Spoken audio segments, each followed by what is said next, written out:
Kansas City 2021? Let's go.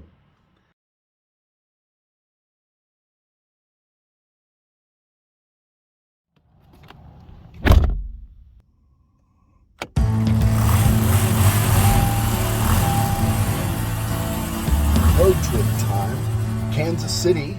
Mike will be meeting me, and gonna have a few days of fun in the city of barbecue and jazz. Let's go. Oops, I'm going the wrong way. Let's go.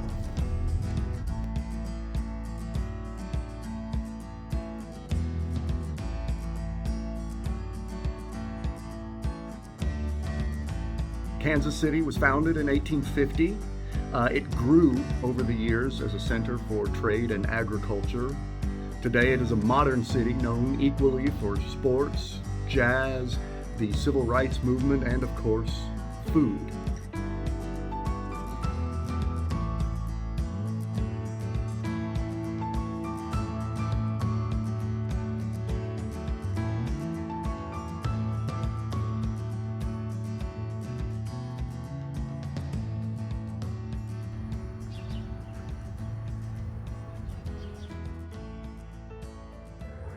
Airbnb is down that way.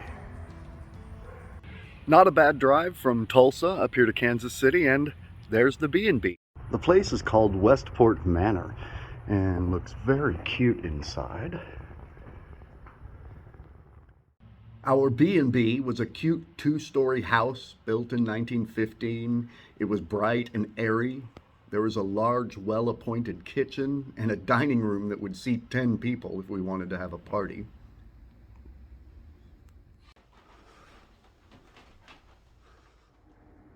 There were 2 bedrooms upstairs, very nice, hardwood floors throughout. Very well-appointed bathrooms with some sinks that I thought were really cool. And there was a large backyard with a table and a fire pit that unfortunately we didn't use.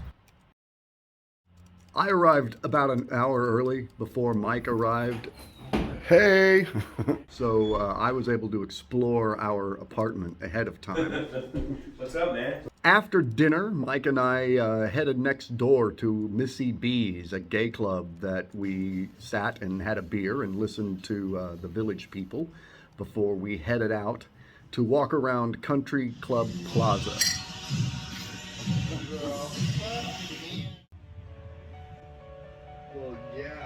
We got our exercise walking around Country Club Plaza that first evening. Country Club Plaza was opened in 1923. It was the first regional shopping center designed specifically for that purpose, and the first one designed to accommodate people arriving by car. It's all done in a Moorish revival architecture style that's modeled after Seville, Spain, so it looks beautiful, but it's really just home to chains like P.F. Chang's and Cheesecake Factory and other ways to spend your money.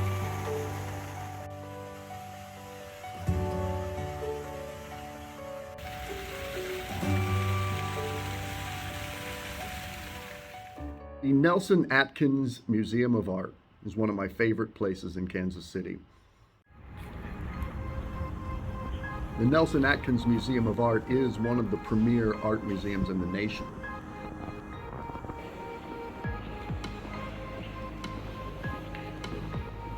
It has an enormous collection of fine art, the Impressionists, Van Gogh, Seurat, Gauguin, Monet, many others.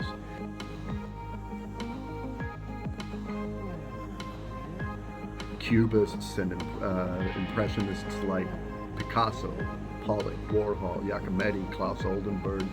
It is got a great collection that any art lover would just love to browse, spend hours. It's specifically known for its collection of Chinese antiquities that are beautifully housed.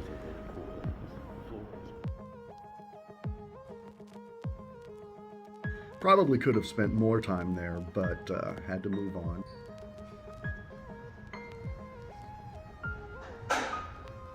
Also in Kansas City is the Kemper Museum of Contemporary Art. It's a smaller museum than the Nelson Atkins. Has an impressive collection of modern art, though, including Chihuly's, Mapplethorpe, de Kooning, Georgia O'Keeffe's. there was an installation exhibit called Pulse Topography by an artist called Raphael Lanzo Hemmer.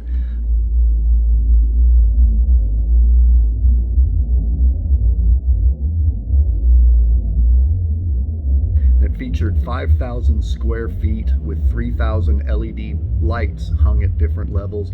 When you placed your hand underneath one of the sensors, the light would react to your heartbeat.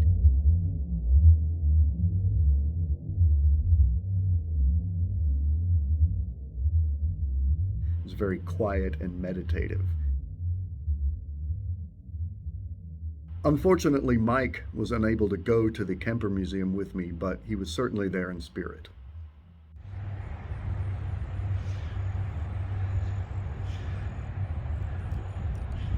We got a little bit of history in Kansas City as well with the World War I Museum.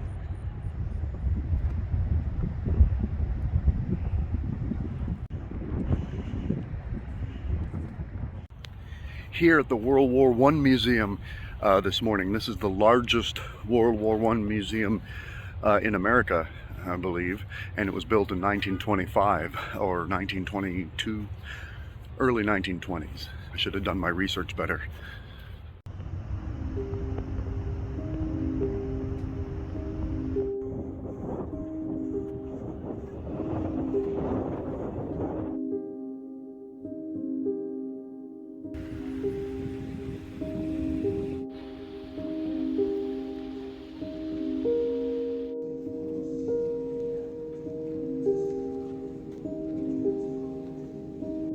In 1926, it was dedicated by Congress as the nation's official World War I memorial and museum.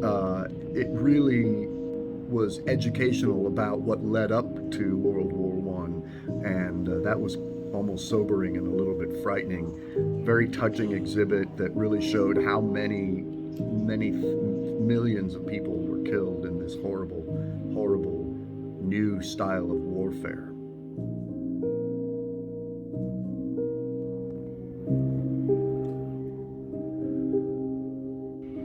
Across the street from the World War I exhibit was the Union Station for Kansas City, which, although I didn't think was quite as nice as St. Louis's Union Station, it was beautiful and featured an exhibit about Auschwitz that was touring.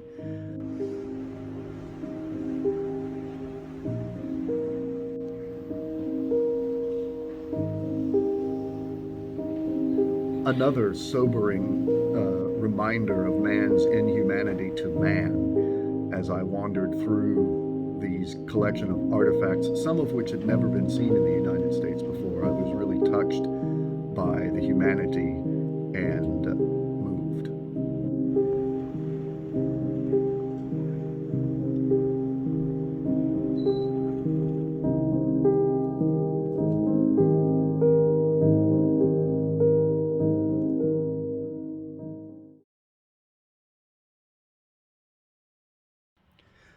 Let's talk about the Negro League Hall of Fame. This was really very interesting for me, but for Mike, it was the reason he had come to Kansas City. He is a huge baseball fan.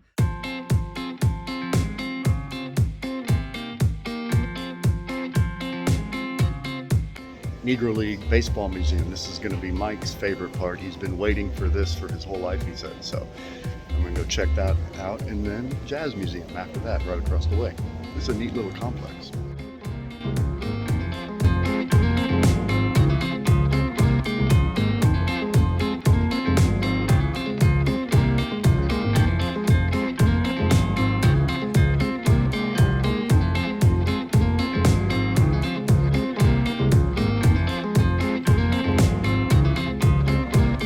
I found it very interesting, the connections to the civil rights movement beyond Jackie Robinson, whom of course I knew about.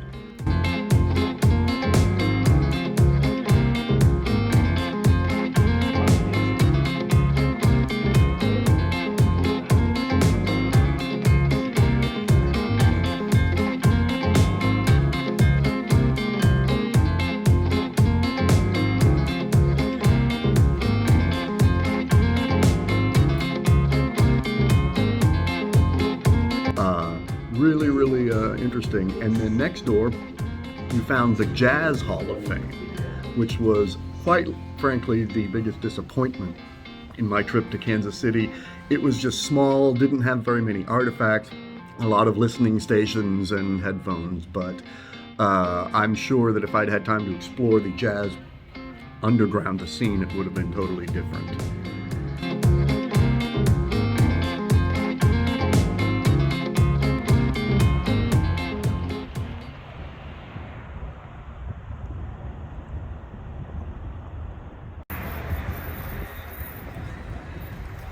It'd probably look cooler at night, all lit up.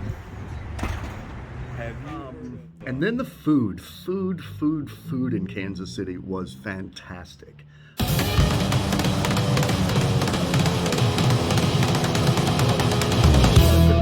I'm gonna have the chili dog with tots. With tots? Do you want cheese and onion? Oh yeah. Chili dog. I've been craving chili dogs for a long time and found a bar that had a fantastic chili dog they served with tater tots, just what I was looking for. Had some nice Halloween decorations out, so it was quite atmospheric.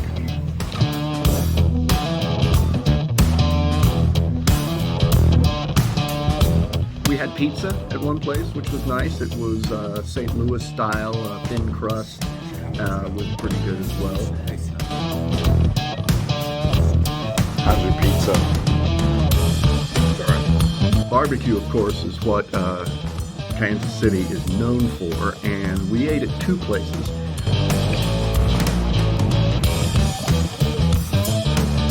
First place was nice. It was good. I enjoyed it. Barbecue. But the second place, Arthur Bryant's, oh my God.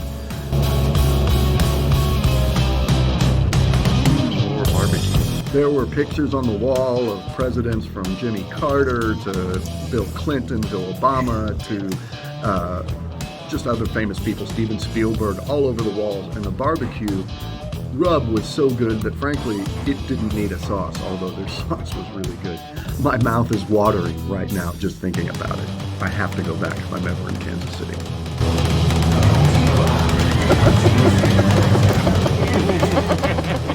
Then for our final night, instead of going out to dinner, Mike cooked dinner.